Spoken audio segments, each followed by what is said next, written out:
Assalamualaikum warahmatullahi wabarakatuh. Di sini saya akan menjelaskan tentang bimbingan dan konseling pada masa pandemi COVID-19 yang disusun oleh Ruhil Amania, dosen pengampu Dr. Bahrudin El-Habsyi MPD, Fakultas Keguruan dan Ilmu Pendidikan, Universitas Darul Ulum Jombang.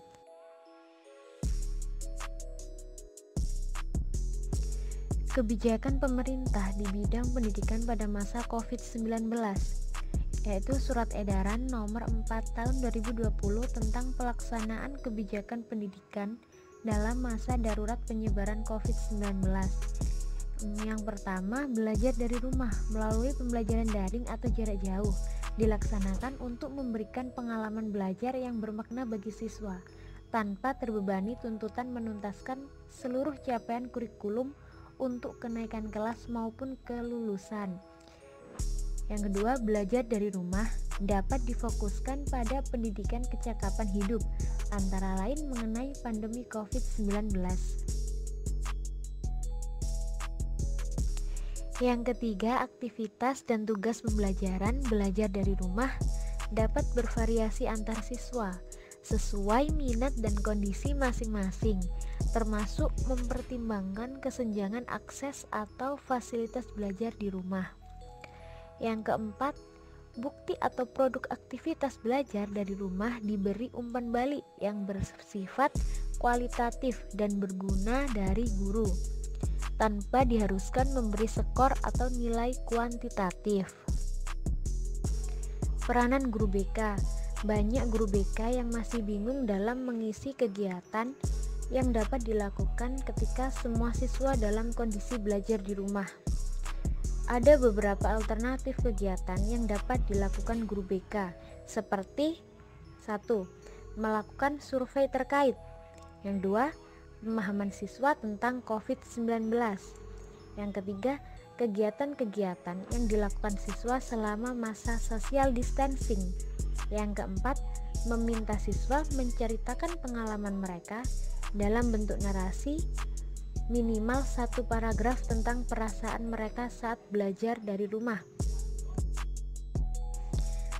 Tahapan yang harus disiapkan oleh layanan BK dalam menghadapi new normal zona hijau. Yang pertama, tahapan menyiapkan sumber daya dan sistem pendukung sekolah untuk pemenuhan dan penerapan protokol kesehatan.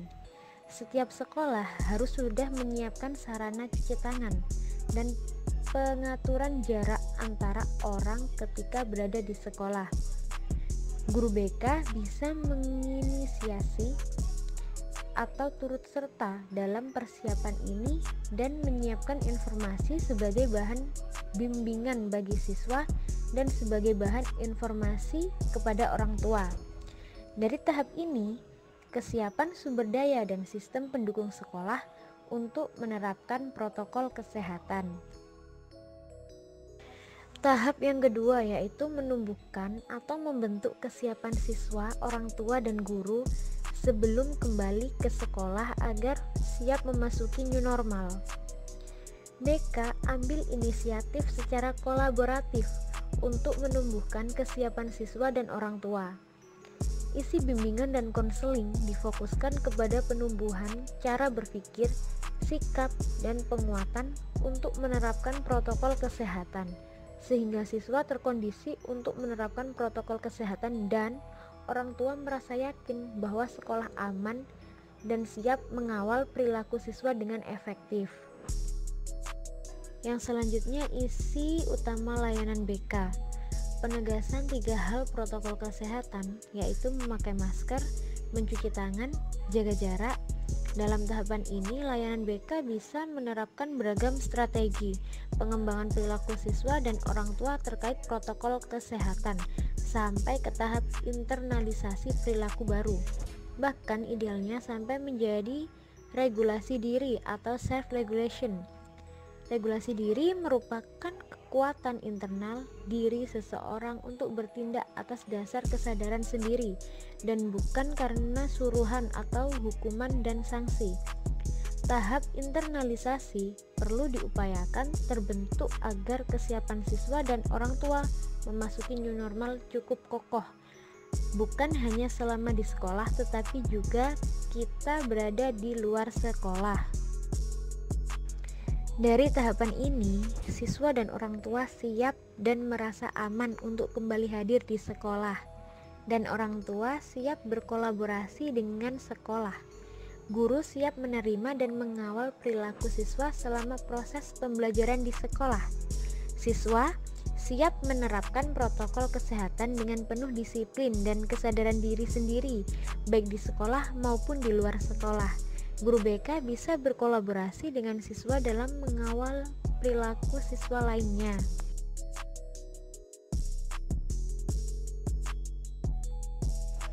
Tentu saja untuk membentuk kesiapan dan regulasi diri dimaksud memerlukan proses kerjasama dan pendekatan bimbingan dan konseling yang tepat sesuai dengan jenjang pendidikan.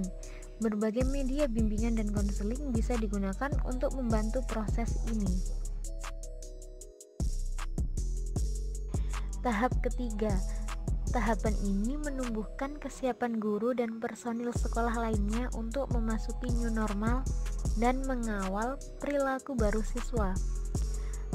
Tahap 3 bisa juga simultan dengan tahap 2. Dari tahap ini, semua guru dan personil sekolah siap menerapkan protokol kesehatan dan mengawal pengembangan perilaku baru siswa sesuai dengan peran dan tanggung jawab masing-masing.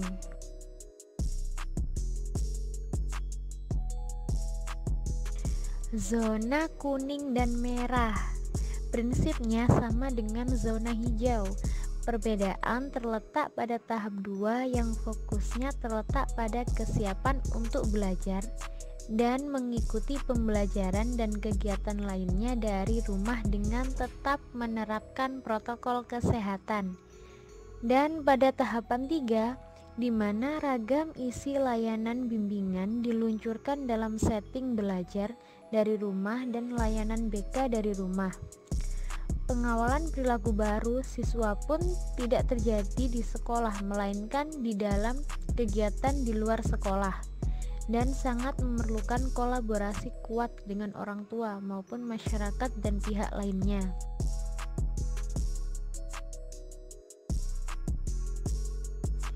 Terima kasih. Wassalamualaikum warahmatullahi wabarakatuh.